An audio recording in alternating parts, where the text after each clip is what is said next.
They said the gods had turned their backs on the coast that year. The fjord lay like a frozen wound, the water sealed with ice, thick enough to hold a man's regret. Nothing moved, not the gulls, not the windmills, not even the smoke that should have risen from chimney holes. It was the kind of cold that stopped sound halfway through the air.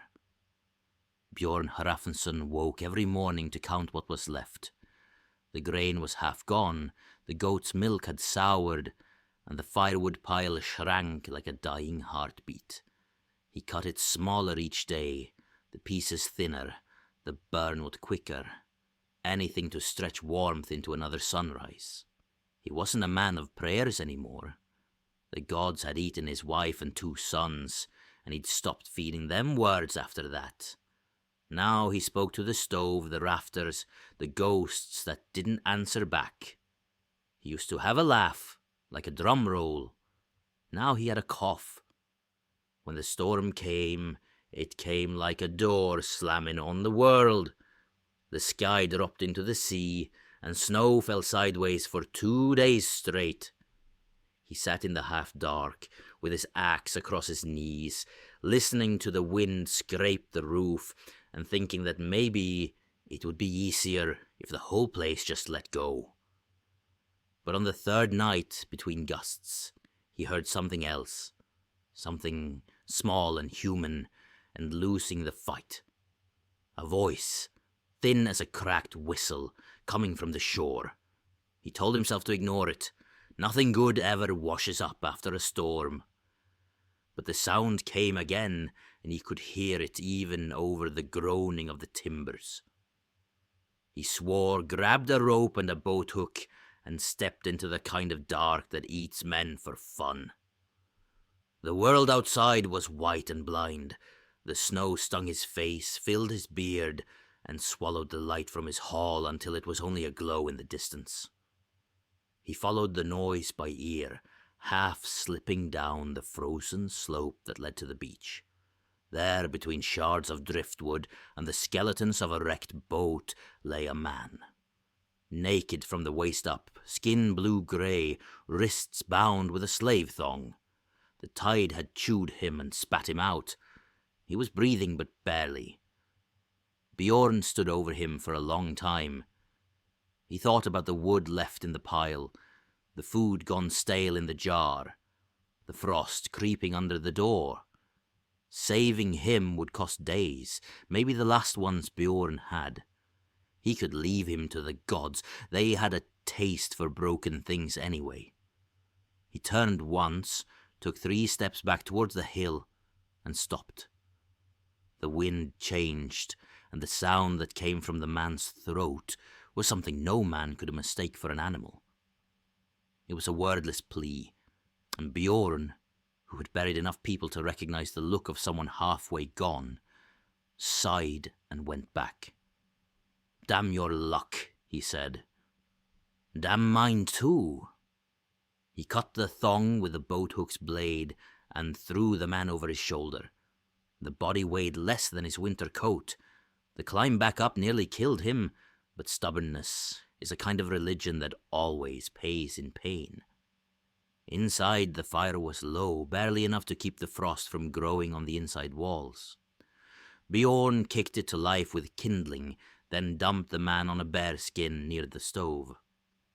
He stripped away wet rags, rubbed the limbs with burlap, poured a cup of thin broth between lips that didn't want it. The man coughed once, a broken sound, then another. Salt water, blood and breath. Proof that he wasn't finished yet. Bjorn watched him all night, fed the stove, cut more wood, watched again. Somewhere in those hours he realized he was hoping the stranger would live, and the thought made him angry. Hope had teeth, and he was tired of bleeding for it. By dawn the fever broke. The man's skin lost that graveyard blue, and he slept. Bjorn sat in the chair by the door, boots still on, and dozed in short bursts like a guard who didn't trust the quiet.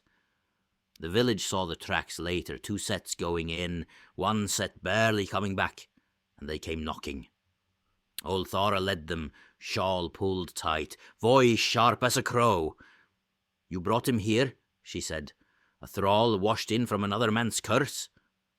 Let the sea keep what it gives. You'll bring sickness on all of us." Bjorn leaned in the doorway, big as the frame, eyes dark from too many sleepless winters. "What I do with my hearth is between me and the fire," he said. It was not a threat, but it had the shape of one. They left, muttering about omens and fools.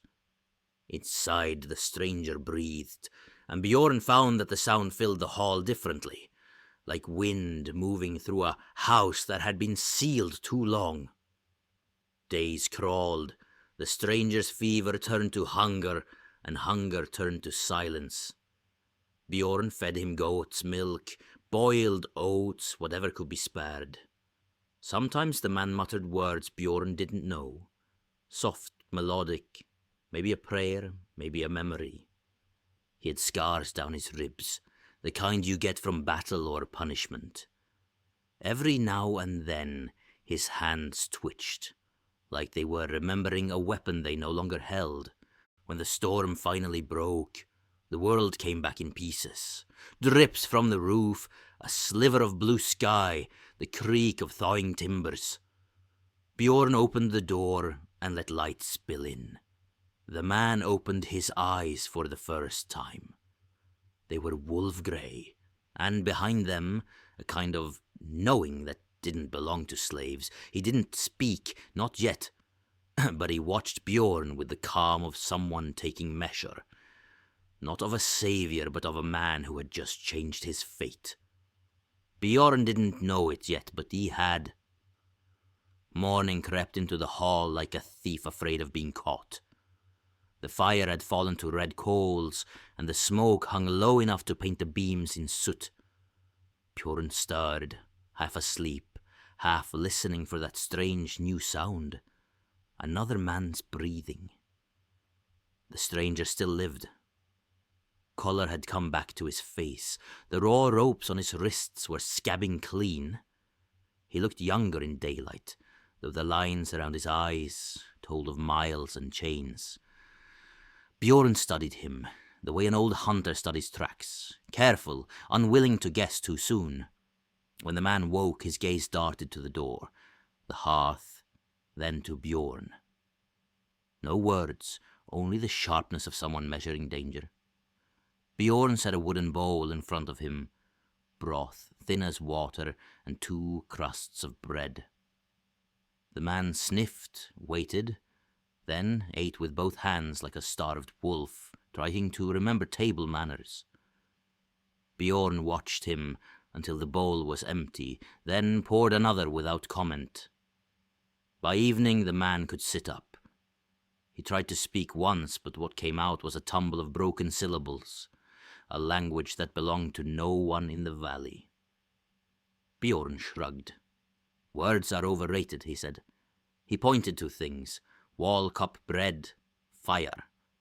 Tapped them with his finger, slow as teaching a child.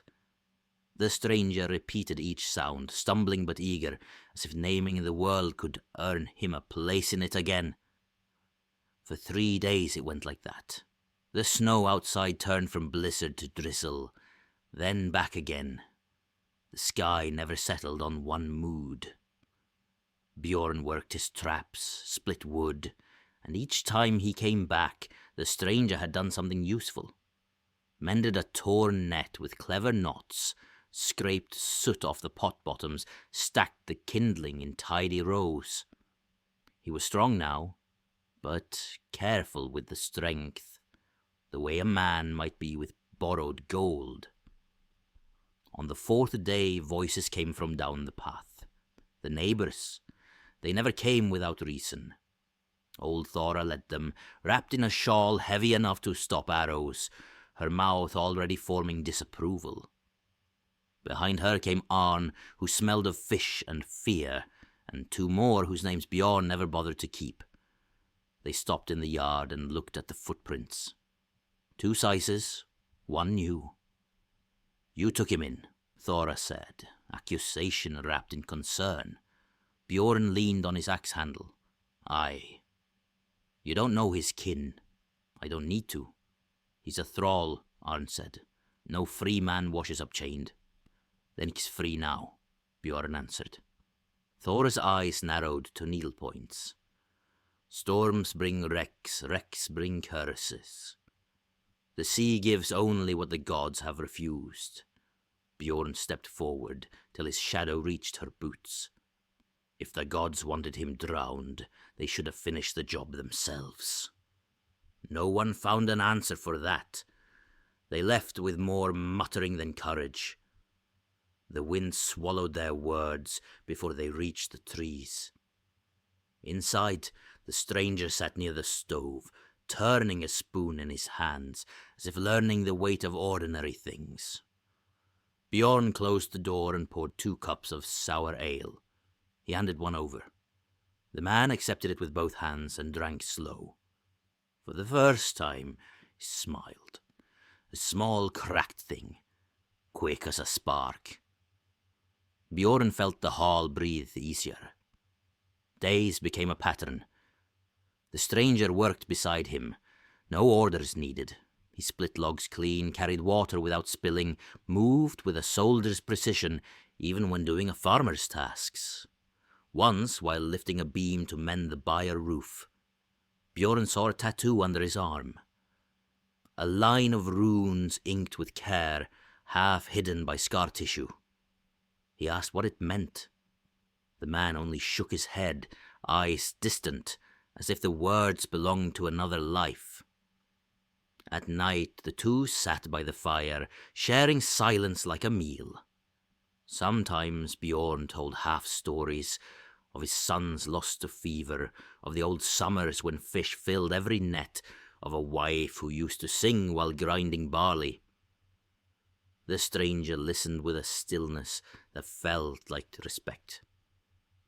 When he spoke, it was to repeat certain names, slowly, carefully, as if honoring the dead without knowing them. By the end of the second week, he could shape a few simple phrases. "Thank you. Work. Good." And once, after Bjorn handed him a hunk of bread, still warm from the firestones, he said, "Friend." The sound was rough, but clear enough that Bjorn looked up from his cup. He didn't answer, just grunted. But it was the first time in years anyone had called him that. The word hung in the air long after the fire dimmed. Outside, the world stayed frozen. The goats bleated low in the shed. The snow creaked under its own weight. Each dawn, the sky tried to brighten and failed. Bjorn and the stranger chopped wood until their arms trembled, worked traps, mended nets, spoke little. But silence between men who trust each other is its own kind of conversation. Then, one grey morning, the stranger rose before the fire was lit. He stood in the doorway, cloak around his shoulders, looking at the line where sea met sky. Bjorn watched him from the shadows, sensing that something was ending. The man turned, placed his fist to his chest, palm to his throat, then laid that palm over Bjorn's heart, a gesture that said more than his tongue ever could. He slept near the stove that night. By dawn his bed was empty. No prints in the snow, no sound of oars, only the pendant on the table. A wolf's head carved from bone, lean and hungry, tied to a leather cord. Bjorn held it in his hand, feeling the grain of the carving, the weight of the unspoken. He set it around his neck. The hall felt less empty for it. The thaw began 2 days later. Ice cracked on the fjord with noises like far-off drums. Bjorn mended nets, sharpened his knife, and told himself that he was glad the stranger was gone. But some part of him, quiet, treacherous, listened for footsteps anyway. The thaw began as a rumor and became a fact. First came a dripping from the eaves like a cautious drummer. Then a crack out on the fjord, the ice splitting its own name, slow and certain, until black water showed through like a pupil waking. The wind changed its teeth. It was still cold, but it did not bite so eagerly. In the mornings, Bjorn opened the door and let the new air inside. He had learned the rhythm of the stranger's steps, the soft scuff across the packed dirt floor, the pause by the hearth to stir coals, the measured way he lifted a bucket so it would not swing and slop. Now he listened and heard none of it. Silence is not the same in every house. Some silence is mercy, some is a bruise. This was the kind that made a man's hands find work just to keep from shaking. He made porridge for 2 and ate for 1. He set out a second cup without thinking, then took it back with a tired grin at his own foolishness. He went to the traps, found only 3 fish, thin as poor thoughts, and thanked them anyway. On his way back, he checked the ridgeline. No smoke from any roof but his. The village still gripped winter with both hands, as if letting go would mean falling. Inside, he saw it at once. The pallet by the stove lay neatly folded. The blanket had been shaken, the straw beaten flat. On the table, where the morning light drew a square of pale gold, lay a pendant. A wolf's head carved from bone, lean as hunger, eyes marked with a single drilled dot. The leather thong lay coiled like a sleeping snake. No note, no mark, no name. Just the weight of a thing that had meant enough to be left behind. Bjorn stood looking at it for a long time. He did not touch it. The hall felt like it was holding its breath. He poured a cup, drank, poured another, and did not drink that one. Then he reached out and took the pendant in his hand. It warmed quickly, as if it had been meant for that palm since the first day the world tilted toward fire. He slipped the thong over his head. The wolf lay against his chest with the dignity of a small king. "Right then," he said to the stove, because he had to say something. "Back to being 2, me and the goat." Days turned to a kind of work song that only one voice sang. Bjorn patched the byre roof where the storm had lifted it like a lid. He repointed the hearthstone with clay and ash to stop the drafts that made soup go cold faster than a man could swallow. He walked to the headland and looked out along the coast where the storm had broken a skiff and thrown a mast onto the rocks, splintered like a rib. He told himself he wasn't looking for sail or oar or shadow. Men lie to themselves no better than they lie to each other. He kept the pendant tucked under his shirt when he worked, less to hide it than to keep it from knocking against the ribs he'd come to rely on. Once, while sawing a warped board straight with a blade that had seen too many winters, he caught himself humming.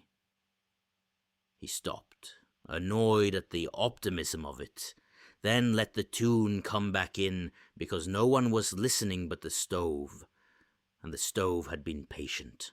The thaw loosened more than ice. The neighbors found the courage that warmer air lends. They came up the path in 2s and 3s, bringing advice they'd saved for better weather. Arn appeared first, hat in his hands like it might run away. "You feed him, and he leaves," he said, eyes flicking to the pendant like it owed him silver. "That's the way with strays." Bjorn gave a grunt that meant he had heard and would forget. Thora came later, the shawl gone for once, showing shoulders that had carried more than bread in her time. "He will return on a day you do not expect," she said. And in her voice there was a new note. Not warning, not scold, but the weary authority of a woman who had been right too often. Bjorn nodded. He had learned to respect the theology of those who bury their sons. At dusk, He sat in the doorway to watch the last light go, and the pendant pressed a small circle of warmth where the heart used to argue with the head. He caught himself remembering the stranger's hands, how they moved with a tradesman's care and a soldier's economy. He remembered the scars down the ribs, old strikes, not lashes, and the way the man's eyes found exits and lines of approach without turning his head. Not a slave, Bjorn said aloud, and the stove did not disagree. A week later he took the goats farther than usual, to the thin graze where the valley opened like a poor man's purse. On the far side, by the frozen trickle that claimed to be a stream, he found a place where the snow had been pressed by many feet and then covered again. Not animal, boots. Old prints softened by new snow. He knelt, put his hand in one track, and felt the memory of weight there. The kind of weight that comes from a man who carries command, whether or not he carries a sword. He rose, shrugged, and turned the goats back. The pendant knocked once against his sternum as if to say, "You are seen." That night the sky cleared properly for the first time since autumn. The stars arrived like a new army, bright and innumerable. Bjorn slept badly when the sky was like that. It made the hall feel small and his life feel like a tool that had been put down and lost under a bench. Near midnight he woke to a sound so soft it barely admitted to being one. A tap at the door, then a pause, then another. Not the wind. Wind does not ask. He rose with the slow dignity of old joints, took the poker because a man should take something, and eased the bar up with minimal complaint from the wood. He opened the door to no one and a shadow. A dark bundle on the stoop. He leaned, squinted, and found a sack made from sailcloth. Inside, a salted haunch wrapped in waxed leather, a whetstone smooth as a river truth, and a handful of nails of better iron than any in the village. On top lay a small square of leather, stitched with care, bearing the same wolf stamped in tallow that hung at his chest. Bjorn looked past the edge of the stoop. Footprints led down the path, and then, clever as a fox, disappeared into the rocks where no mark held. He did not follow. He went inside, set the sack on the table, and laughed once, the dry bark of a man who had found an old song in a new key.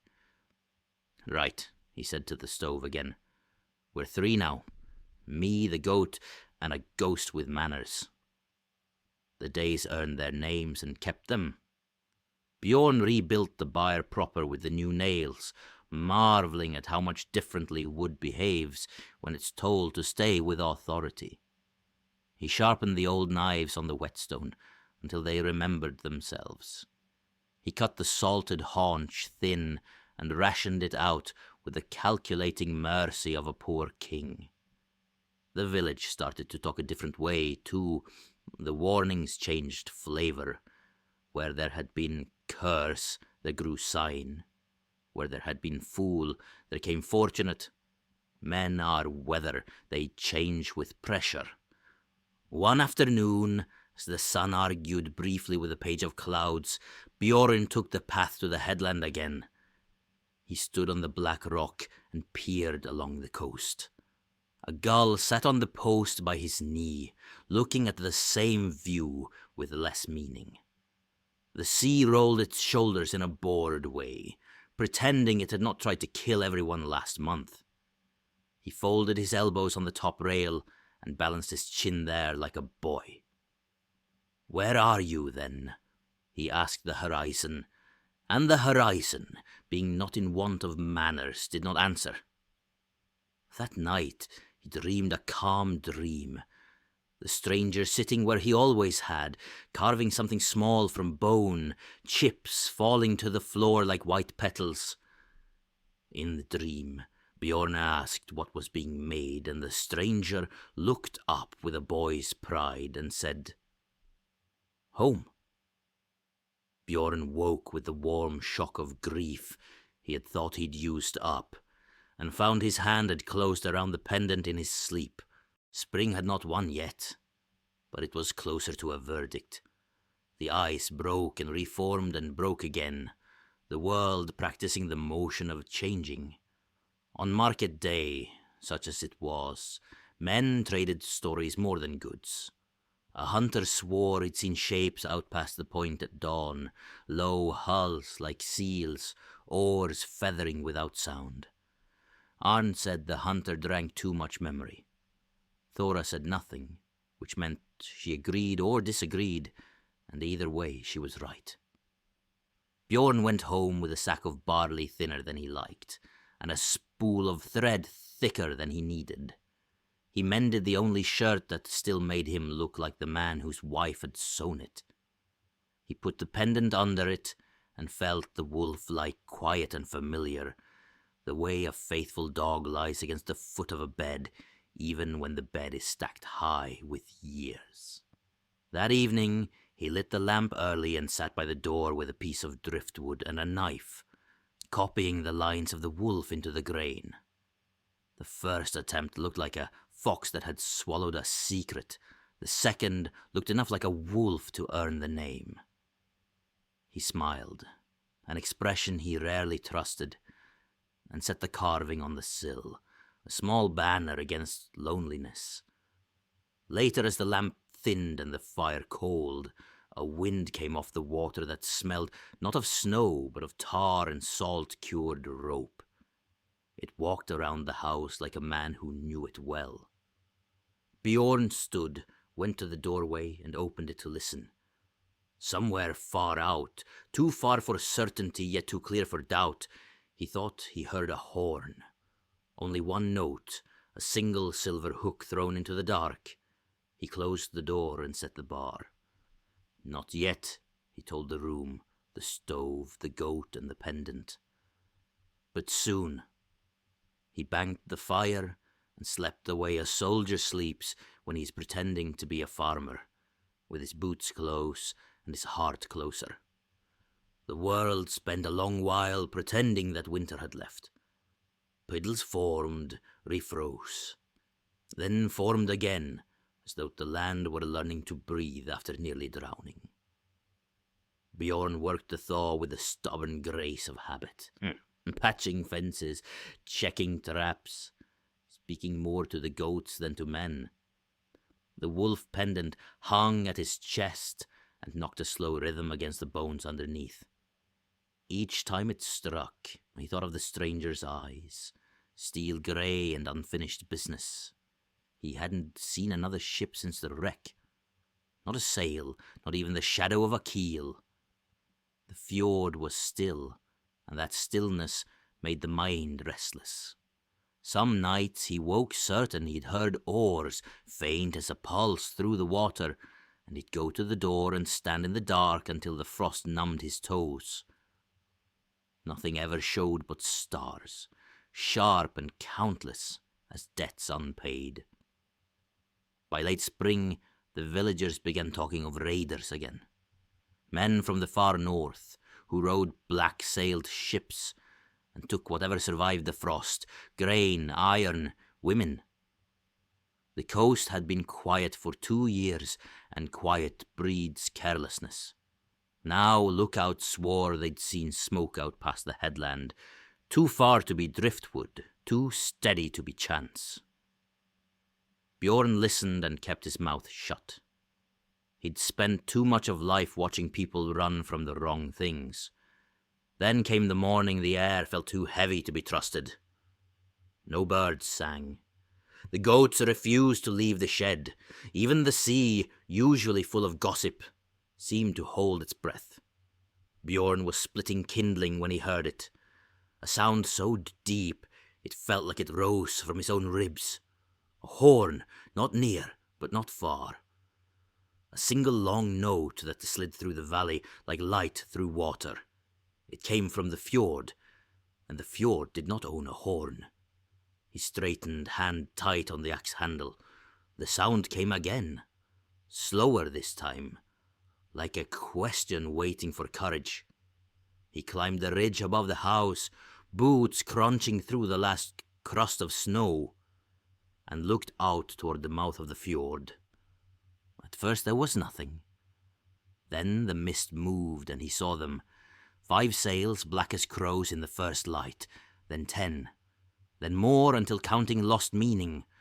Longships, hulls sleek as seals, oars dipping in perfect rhythm. Each prow bore a wolf's head, carved sharp enough to draw blood from the wind. Bjorn's stomach went hollow. The raiders had come. But why so many, and why in such silence? He watched the line of ships glide closer, the morning light catching on their wet planks, turning them into knives. The horn sounded a 3rd time, not in menace, but in announcement. Something about the note felt different. It didn't hunt, it called. A shout behind him broke the spell. Arn breathless, face red from the climb. "Raiders!" he gasped. "From the north! We must run." He pointed inland where the path crawled through the birch wood towards the hills. Bjorn didn't move. He was watching the horizon, because on that horizon the sails didn't wear the usual raider marks. No skulls, no boar tusks, no gods with open mouths. Every sail bore a single painted wolf, head bowed slightly, eyes forward, and Bjorn knew that shape. He reached for the pendant at his chest. Same snarl, same curve of jaw. The same hand had carved both. "Raiders!" Arn shouted again. Bjorn shook his head slowly. "No," he said. "Something else." He started down toward the beach. Ards called after him, but men who have already lived through their endings don't much listen to those who haven't. By the time Bjorn reached the sand, the village was in motion. People running, carrying what they could, clutching children and chickens, and hope in the same arms. The air smelled of salt and fear. He moved through them like a ghost, silent and straight, until his boots met wet sand. The first longship grounded in a hiss of foam. Warriors jumped out, dozens, then hundreds, boots splashing, shields slamming into place, with a sound like thunder learning to march. They formed ranks, not like raiders, but like soldiers answering a command, older than shouting. Their mail was black with oil, their cloaks grey with travel. Each man wore the wolf mark on his shoulder. Bjorn gripped the axes tighter and waited. The second ship grounded, then a third. He counted until the numbers ran out. Behind him the villagers gathered in a trembling line at the edge of the dunes. Then he saw the one who led them. Tall, bareheaded despite the cold, black hair marked with a white streak where an old scar cut across the scalp. He stepped from the ship and walked up the beach without raising his shield, as though no weapon dared to greet him wrong. When he reached the line of villagers, he stopped and looked straight at Bjorn. The years fell away between them like snow off a roof. The man's eyes were the same grey steel, the same calm that saw and measured and decided. He touched his fist to his chest, then his palm to his throat, then laid that hand over his own heart. Bjorn's voice came rough, unbelieving. "You?" he said. "I was not a slave," the man answered in perfect Norse now. "I was taken in chains. And you opened your door." He turned, raised one arm, and 200 warriors knelt on the beach as one. The surf hissed around their boots. The sound was like breath leaving the world. "You gave me life," he said. "I return it." He stepped forward and took Bjorn's forearm in a warrior's clasp. "My name is Skori, son of Hroald, sworn to the wolf banner. This fjord is yours while I breathe." Bjorn tried to find words, but words are small animals in the face of storms. He only nodded, and that was enough. The men behind Skori rose, shields lifted, and the wolf banners cracked in the dawn wind.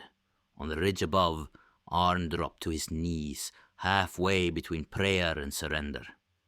The village stared, mouths open, unsure whether they'd been saved or conquered. Bjorn looked out across the water.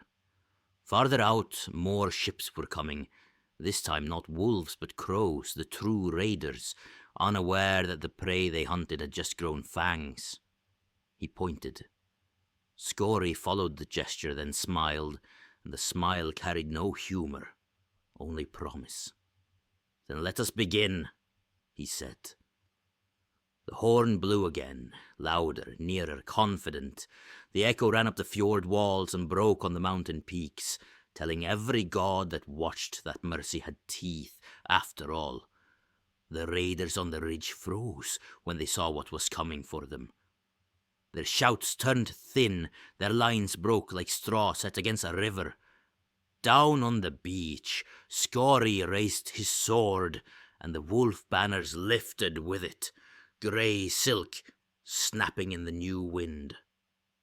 Bjorn stood beside him, still holding his axe, but feeling the years slide from his shoulders.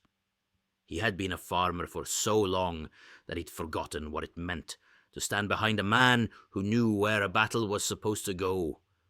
Now the old rhythm returned, the weight shift in the feet, the slow breath before noise, the trust that the next heartbeat belonged to something larger. The ships kept landing until the beach was rimmed in hulls. Men poured out, shields locking edge to edge, oarsmen turning soldiers with practiced ease. Their armor was dark, simple, made to work instead of shine. Each wore a wolf sigil burned into leather over the heart. Skori turned to Bjorn. "I bring no conquest," he said quietly. "Only a promise kept."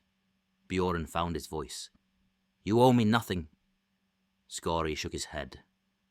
"A life given is a debt that breeds its own offspring. It must be buried proper, or it will haunt the giver." He looked inland, where smoke curled from the frightened village. "They will run," Bjorn said.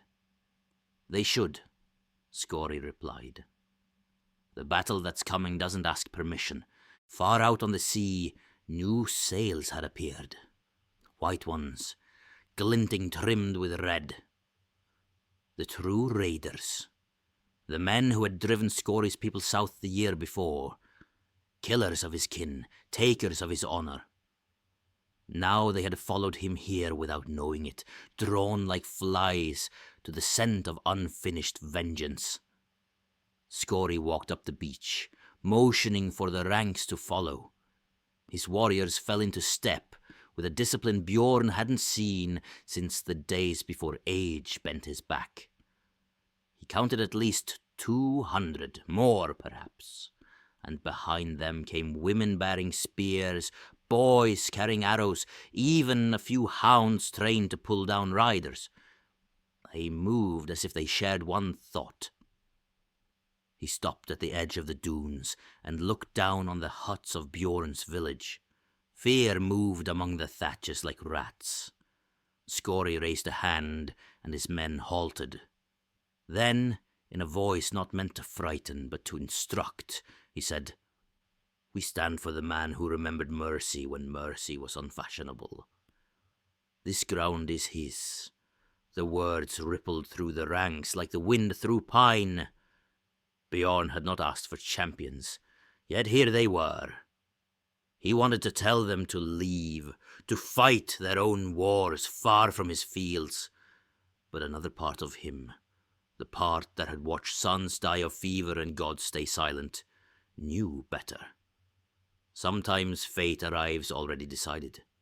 He nodded once. "Then let's see if the soil remembers how to drink blood."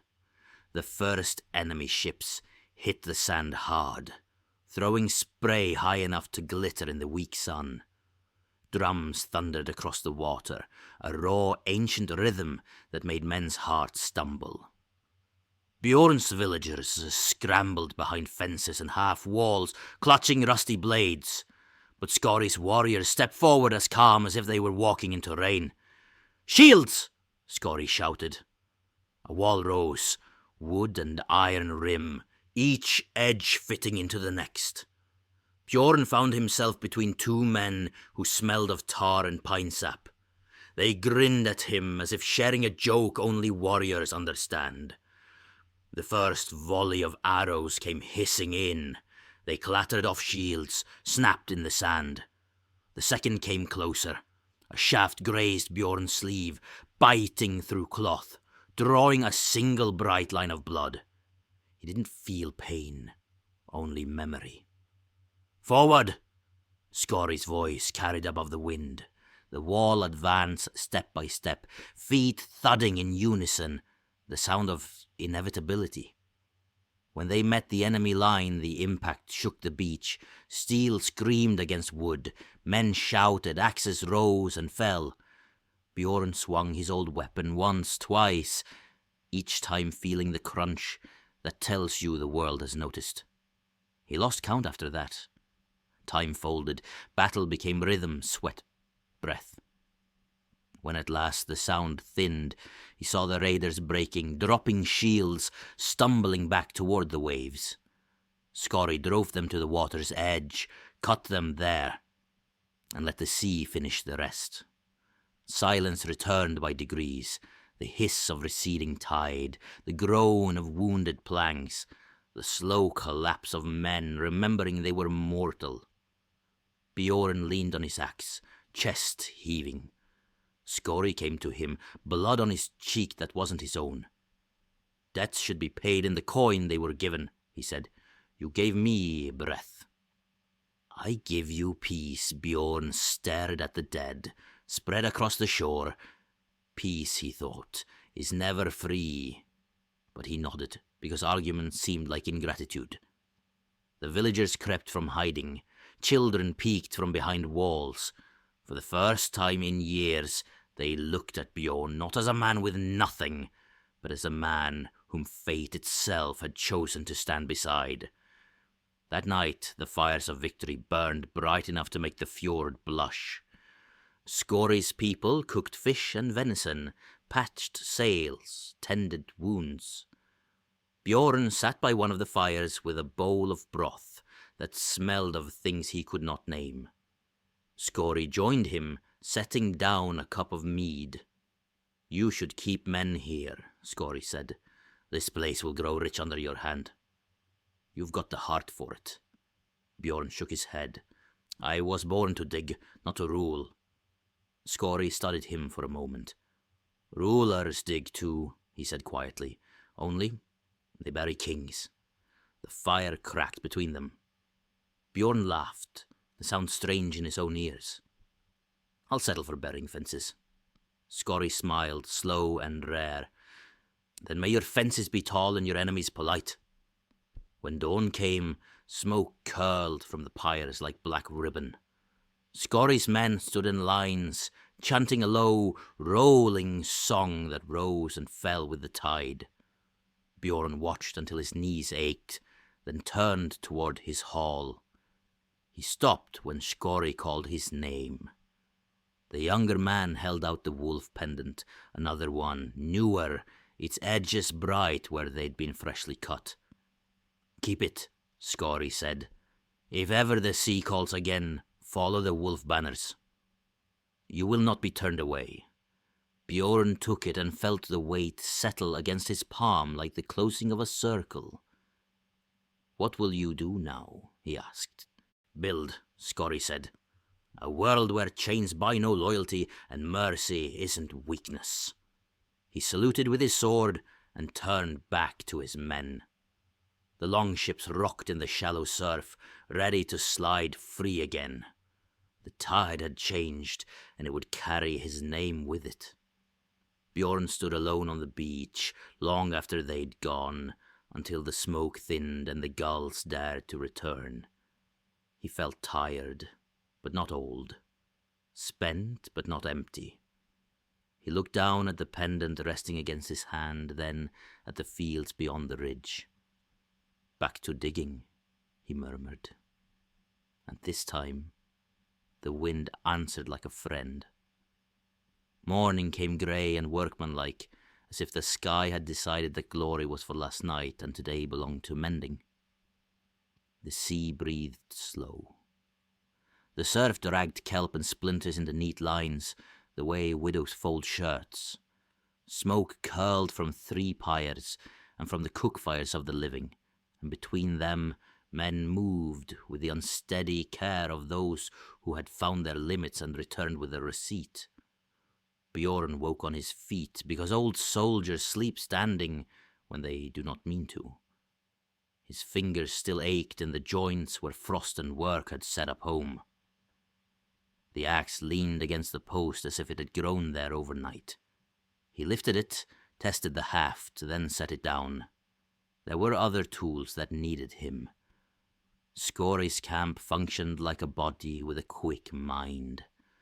Wounded set apart in the lee of a dune, armourers hunched over split rivets, women with needle and sinew, bowmen mending strings, a handful of priests of no particular god saying small words over the dead.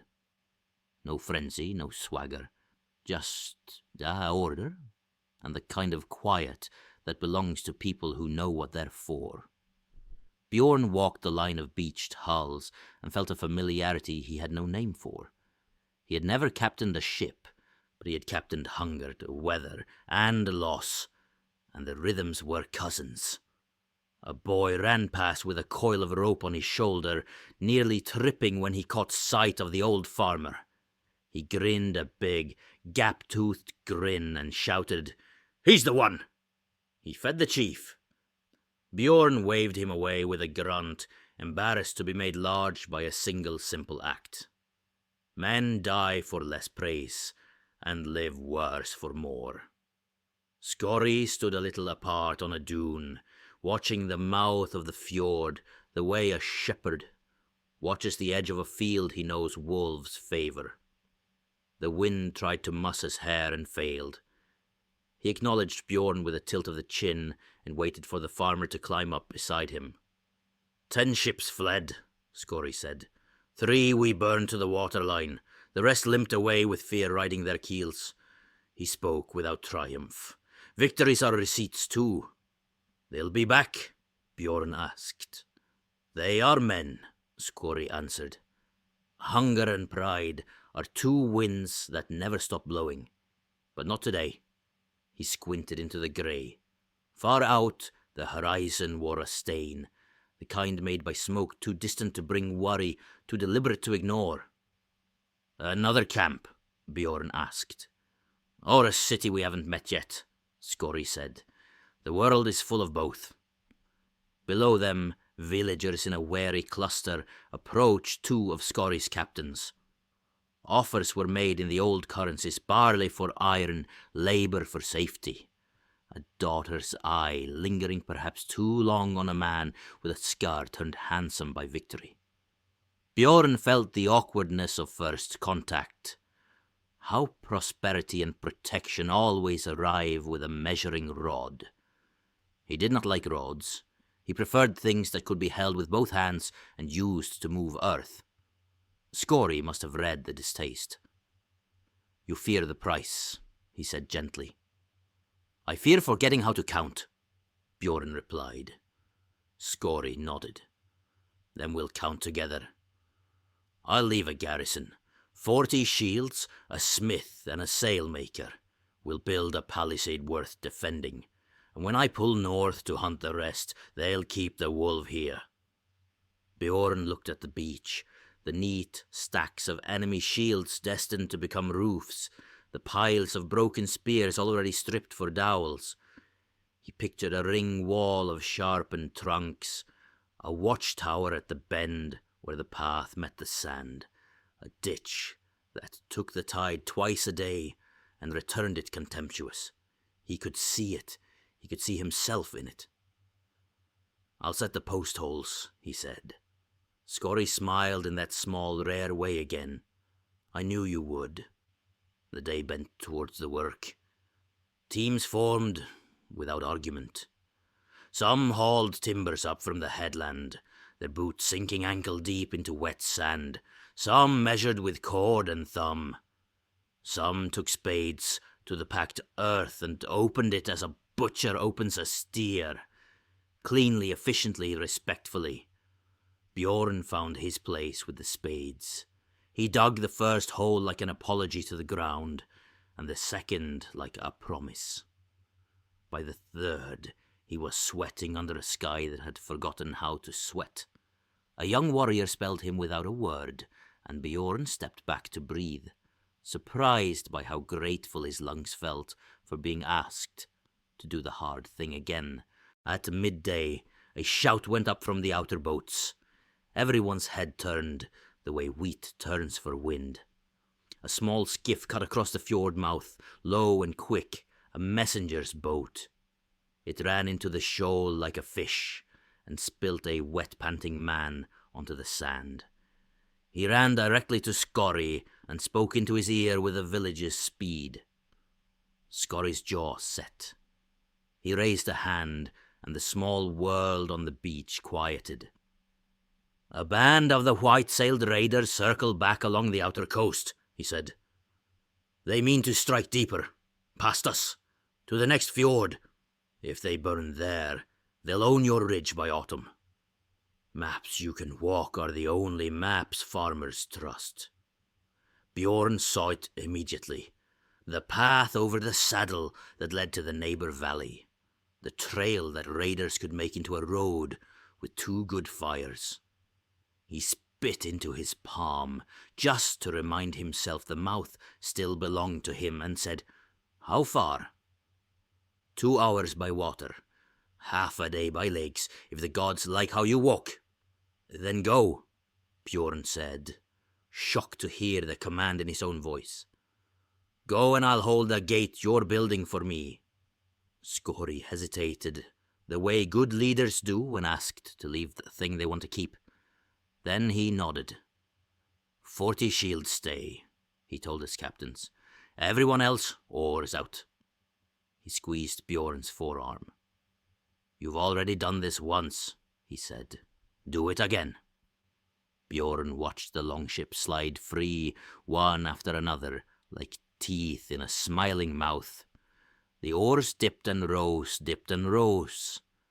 Spray turned to diamonds for a heartbeat and then to salt again. The boats rounded the headland and were gone, leaving the beach suddenly too wide. The half-built wall too honest about how unfinished all human cleverness is. The afternoon leaned into the business of forgetting.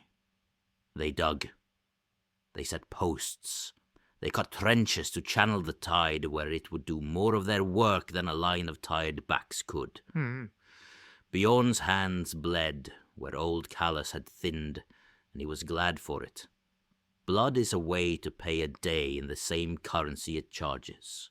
Toward evening, the sky browned at the edges, the color it wears before choosing whether to storm or simply remind.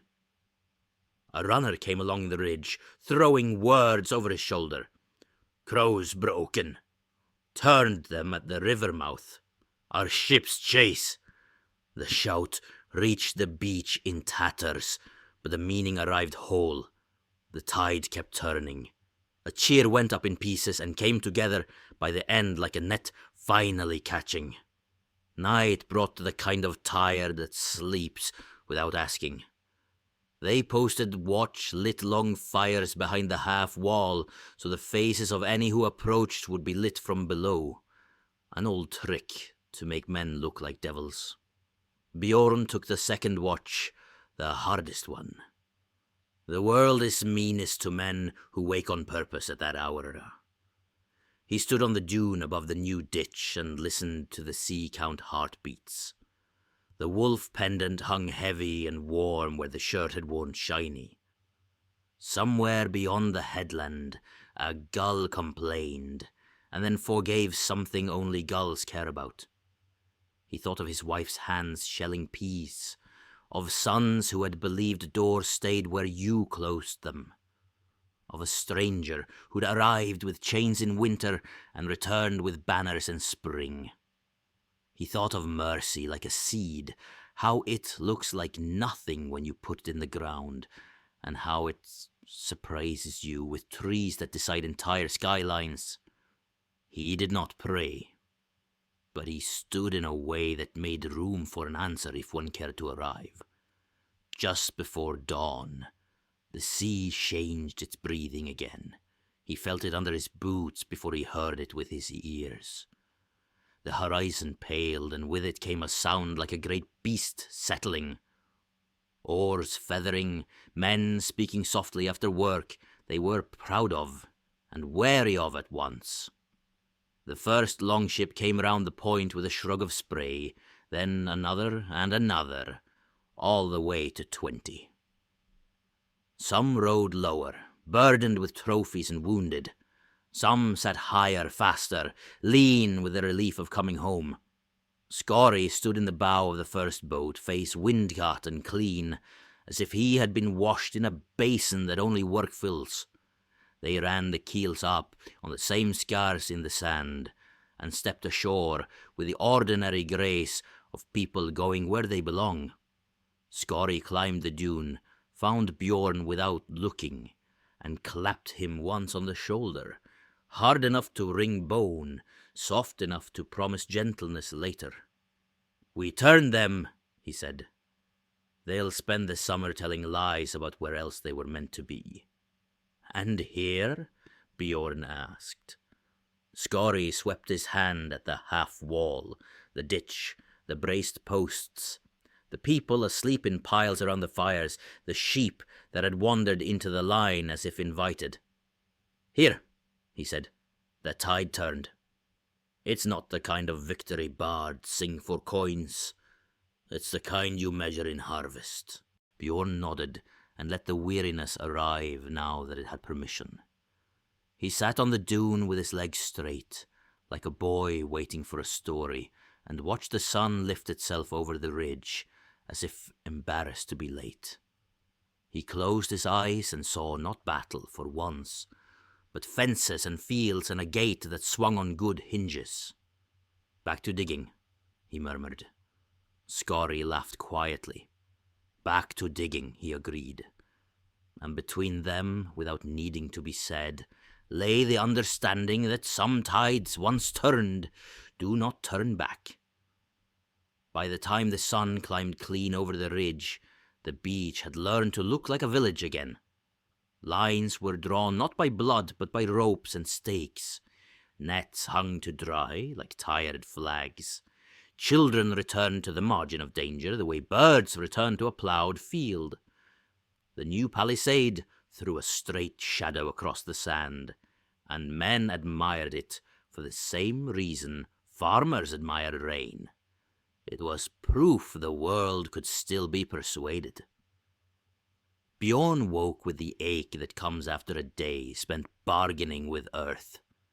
He stretched until the joints found their place, then rose and walked the length of the ditch, tapping posts with a mallet to hear which ones had settled honest and which would need a second talk. The wolf pendant lay warm under his shirt, a small, steady sun. Scorry met him at the half-built gate with 2 men at his back, one broad as a door, one thin as a spear. The broad man carried a wrapped bundle. The thin one held a leather case with the reverence of a priest handling relics. "We'll leave a spine here," Scorry said without preamble. 40 shields, a smith who knows how to argue with iron and win, a sailmaker whose needle has opinions, and a man who can read the sea better than he reads a map. He nodded to the broad one. "Hauk, forge." Then to the thin one. "Adis, sails, ropes, and sense. If you listen to no one else, listen to her." Hauk grinned, a crack in a boulder. "If it can be bent, I'll bend it. If it won't, I'll make it." Wish it had Adis inclined her head. "I mend hulls the way midwives mend families." Firmly, Bjorn tried not to smile, and failed in a way that made his beard lift. You'll find our coffers are poor, and our thanks are extravagant. Scory gestured, and the broad man unwrapped his bundle. Inside lay tools that sang to any eye that had worked a day. A new axe haft of ash, straight and true, a hand auger, a draw knife, a bag of bright iron nails that chimed when they touched like little bells that believed in work. The thin man opened the case to reveal a roll of waxed cloth, a sail patch cut on the bias, a spindle of tarred twine, and needles shining like small moons. These are gifts, Scory said, not chains. Your hands will own them, and the work they do will own the land. Bjorn reached, then stopped. He was a man who had learned not to trust things that arrived too easily. Scory read the hesitation and shook his head. This is repayment, not purchase. Debts die badly when left unfed. Bjorn took the axe haft and felt the grain run straight as a true road. It will do, he said, which from him meant excellent. He set it aside like a man sets a promise on a shelf and turned to the real problem of days. The walls must be finished before harvest, he said, and the watch must learn to keep eyes where their mouths used to be. Idis gave a soft snort of approval at that. Scory smiled with half his mouth, then let it fade. You'll also need to teach them what patience looks like. The next raid won't come because it is hungry. It will come because Perseid runs hot. He led Bjorn up the dune, where the sea lay flat and bright as hammered tin. The white sails have friends, he said. They trade insult like coins. We bloodied one purse yesterday. Another will open. You'll see more hulls before the year is old. And you? Bjorn asked. I pull north, Scory answered. I hunt the snake at the head of that rope. Cut it, and you keep your ridge. Leave it, and you spend winter putting out fires with snow. Bjorn ran his thumb along the edge of the new axe haft, thinking of winters that had already taken their share. He nodded. Then go. We'll plant fast and build faster. They walked back to the gate where the village had gathered, drawn by the gravity of decisions, eh? Scory raised his voice. Not shouting, just letting the words travel on a spine of iron. Listen. You live by nets and fields. Keep doing that. But also learn to live by lines and walls. You... He pointed to boys with shoulders too big for their shirts. Hold shields every day until the weight becomes a habit. You... Women with hands busy even while they listened. Bind spearheads firm and set fishbone hooks for trip lines. You, the old, the limping, the ones who had never been invited to the front of any line. Watch. The first to see is the most important soldier. Murmurs rose, merged, quieted. Even the goats seemed to have found opinions worth holding. Bjorn let Scory have the space. He had never been a man for speeches, and besides, the truth was making a better one. Men standing near men they had feared yesterday. Children slipping between the legs of warriors to deliver water without spilling. When the instructions ended, Scory took Bjorn aside and handed him a small roll of leather sealed in wax. Maps, he said, drawn by men who forgot to lie. River mouths, shoals, a hidden cove your enemies will think is their private door.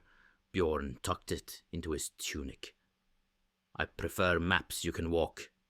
Scory grinned. Walk these and see if your feet disagree. From the dunes, a watchman raised a hand.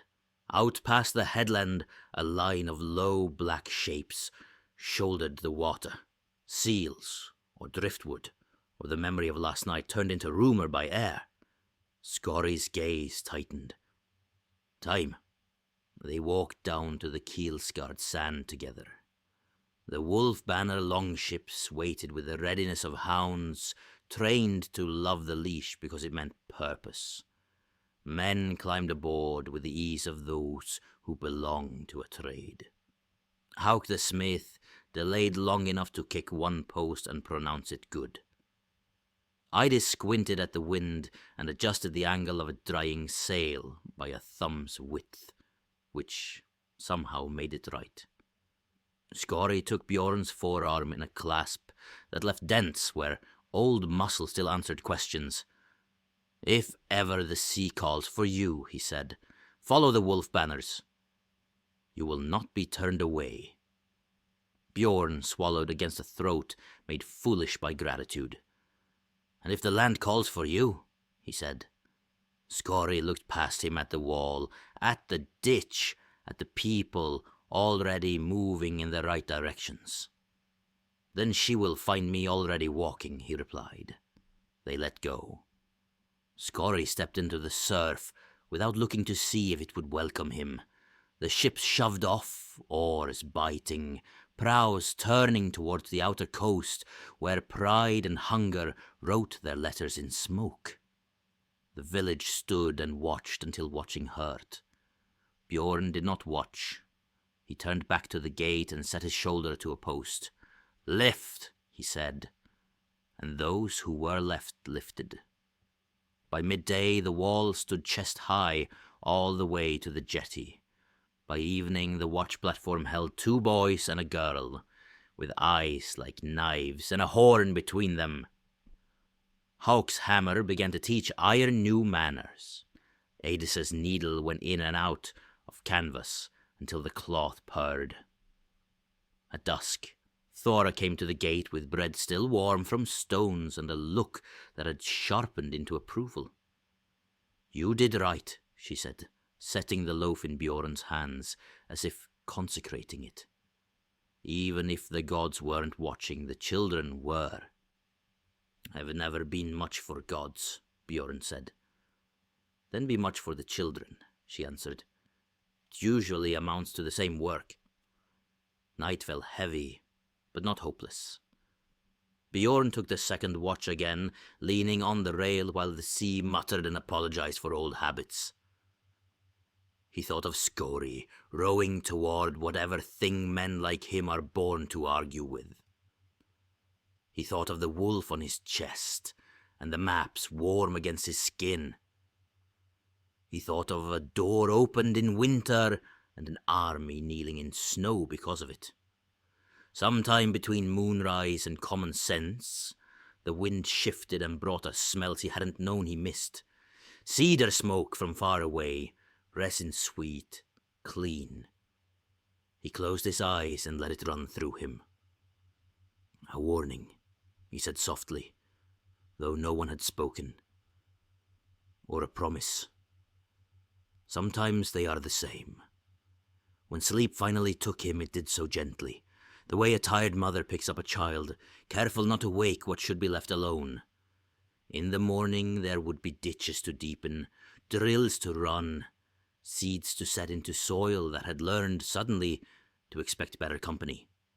Today had been for gifts. Tomorrow would be for counting their cost and spending them wisely. And somewhere beyond the headland, a horn waited inside a man's chest, saving its note for the next necessary dawn. Seasons move slow along a coast that has learned patience. The spring after the battle came like a cautious visitor, testing the ground before stepping inside. Snow melted from the roofs in shy streams. Frost pulled its fingers from the earth, one knuckle at a time. And when the first shoots of barley pushed through the thaw, Bjorn knew the gods, or something pretending to be them, had decided the world could go on a little longer. The wall rose taller than any he'd built before. Not a warrior's fortress, not quite. Just a farmer's promise written in wood and sweat. Hauk's forge clanged through the days, a heartbeat of iron. Idis's sail, stretched and patched, caught every wind that wandered too close. Children learned to run the palisade like gulls skimming a wave crest. Men drilled, then tilled. Women wove, then watched. The village began to look less like survivors and more like a plen. Every dawn Bjorn walked the ridge and checked the horizon. Habit, mostly. But he told himself he was just measuring weather. He would stand there long enough for the sun to remind his bones what warmth felt like. Then go back to digging, fixing, planting. The work that doesn't care if gods notice. One morning Thora joined him, her shawl snapping like a small flag in the wind. "You still wear that, Wolf," she said, nodding at the pendant on his chest. "I earned it," he answered. She smirked. "That's not usually how men talk about mercy." Bjorn smiled back, slow. "Mercy is just another kind of courage. Harder to explain, easier to forget." She looked at him for a long moment, then said, "Maybe you should start teaching that before people forget again." By midsummer, the crop stood shoulder high and green enough to make the heart forgive winter. The sea behaved mostly. A few traders came, cautious men with eyes that measured everything twice. They spoke of far-off wars and kings who had mistaken greed for purpose. But none of that touched this small fjord, where a farmer had once opened a door in the middle of a storm. Skorri's wolf banners had not returned. Rumors came instead of battles in the northern straits, of raiders who vanished without leaving bodies, of a man with grey eyes who fought like the sea itself had decided to stand upright for a while. Bjorn listened, nodded, and went back to work. You can't feed stories to goats, but you can let them warm your evenings. In autumn, as the first frost whispered on the grass, a ship appeared in the outer bay, one ship only. Its sail was torn, its oars mismatched, its hull scraped raw by storms. It limped like a wounded thing, finding its den again. Bjorn watched from the headland as it turned into the fjord and dropped anchor in the shallows. 3 men came ashore. One walked between them, carried more than helped, a man wrapped in a wolf banner cloak that had seen better fights. They brought him up the sand, slow, careful.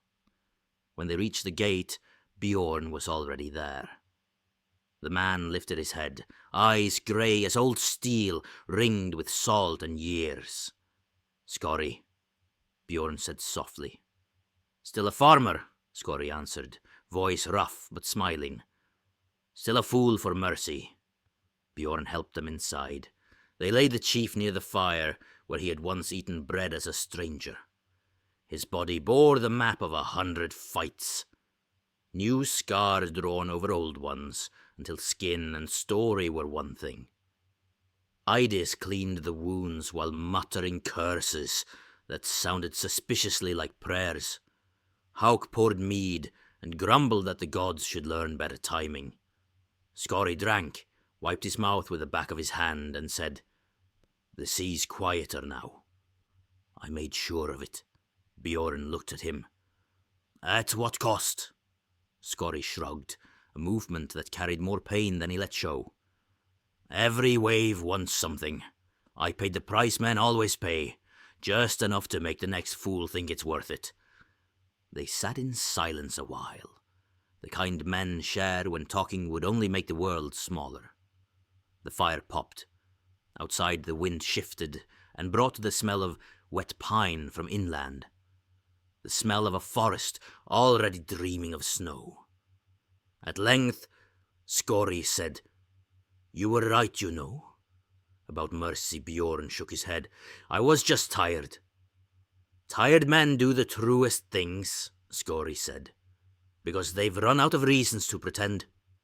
He reached into his cloak and drew out a small leather pouch. Inside was a handful of soil, dark and rich. "From the far north," he said. "From my home. I can't go back, so I brought it forward. Bury it here. Let it grow something that forgets my name, Bjorn.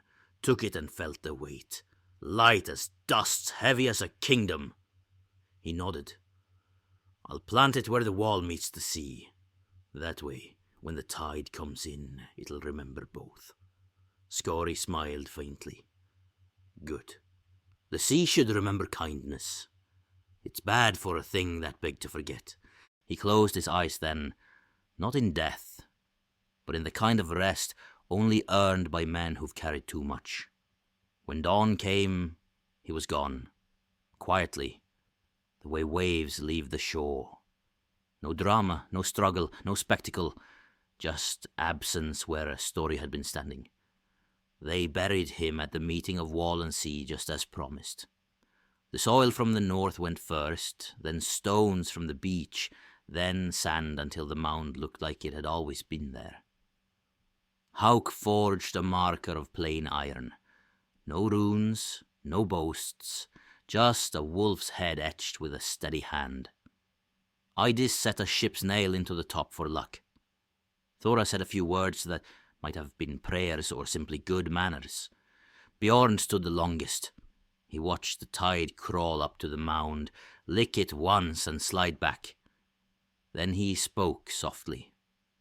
You paid your debt. I'll pay mine. I'll remember. He turned and walked back toward the hall, where the smell of bread and the sound of work were already stitching the world together again. Years passed the way waves pass. Slow up close, fast from far away. Bjorn grew grey, then white, then still. The wall weathered, the forge cooled, the sails tore and were mended, tore again. Children grew into parents, telling their own versions of the story, until it sounded less like history and more like something the sea might have dreamed. And still, on clear nights when the moon climbed high and the water lay flat as a mirror, people said you could see the reflection of a longship just beyond the headland. No oars, no sail, moving against the wind. A single horn note would roll down the fjord, low and kind and fade, before it found shore. The old ones said it was the sea remembering what mercy had done to it once. The younger ones just listened, quietly, the way men do when they sense they're being told how to live.